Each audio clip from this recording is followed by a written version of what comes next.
अस्सलाम वालेकुम प्यारे बच्चों।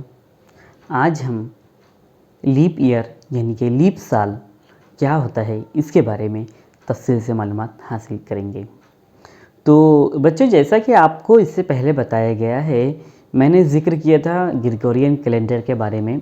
तो ग्रिगोरियन कैलेंडर में एक साल का वक्फ़ा 365 दिन और 6 घंटे का होता है। जी हाँ, बिल्कुल सही सुना आपने, 365 दिन 6 घंटा। अब आप अगर देखो कि ये 6 घंटा जमा 6 घंटे पर जमा 6 घंटे जमा 6 घंटे, इस तरह से 4 मरतबा अगर आपने इसको जमा किए तो आपके पास हो जाएंगे 24 घंटे। और 24 घंटे से कुछ याद आया? 24 घंटे का एक यौम एक दिन होता है। तो हमारी ज़मीन को सूरज के अतराफ गर्दिश करने के लिए 365 दिन 6 घंटे लग रहे हैं।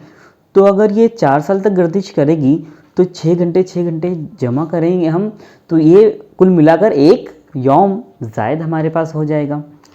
तो ये एक दिन को कहाँ पर हम एडजस्ट करेंगे, कहाँ पर उसको फिक्स करेंगे? तो हमने इसे कैलेंडर में एक जगह दी है, उसी को हम कहते हैं लीप साल। हर 4 साल के बाद हम फरवरी के महीने में 29 दिन मनाते हैं।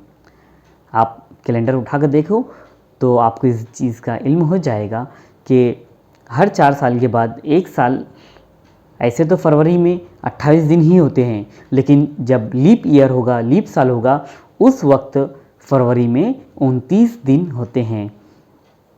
जैसे कि 2004 में लीप साल था, अब उसके 4 साल बाद 2008 में, 2008 के बाद 2012, 2016, 2020, फिर उसके बाद अब कब आएगा लीप साल? जी हाँ, 2024 में लीप साल होगा। तो इस तरह से हर 4 साल के बाद लीप ईयर यानी कि लीप साल होता है, लंबा साल होता है।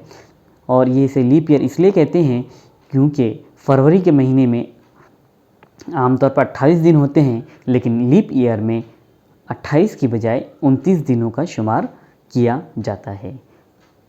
तो इसके बाद आप लोग इसे कैलेंडर में भी एक मरतबा तफ्तीश कर लीजिए कि आपको सर ने जो बात बताई है क्या वाकई में ऐसा होता है या वाकई में ऐसा हुआ है।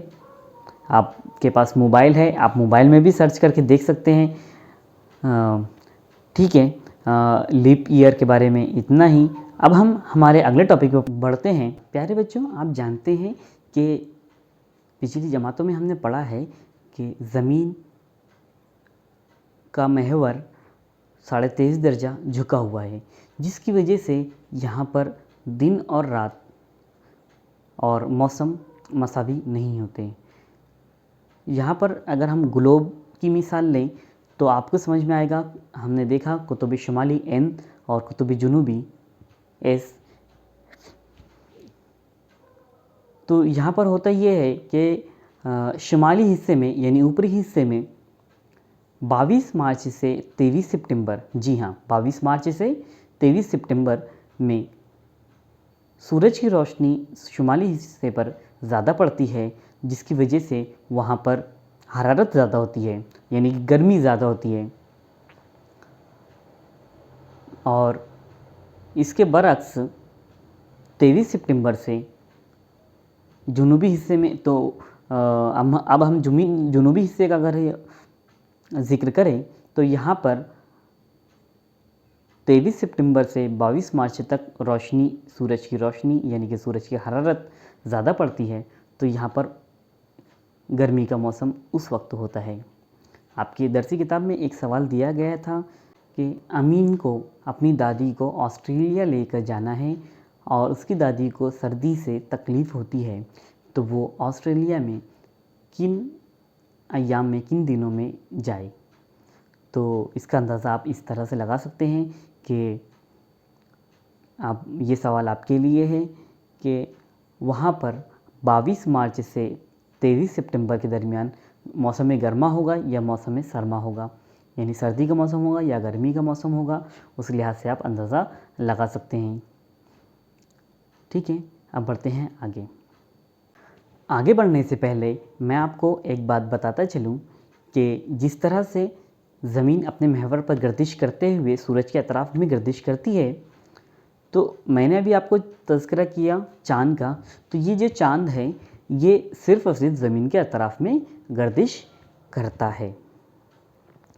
अब आगे आने वाले टॉपिक में हम पूर्णिमा और अमावस इसके बारे में भी मालूमात हासिल करेंगे।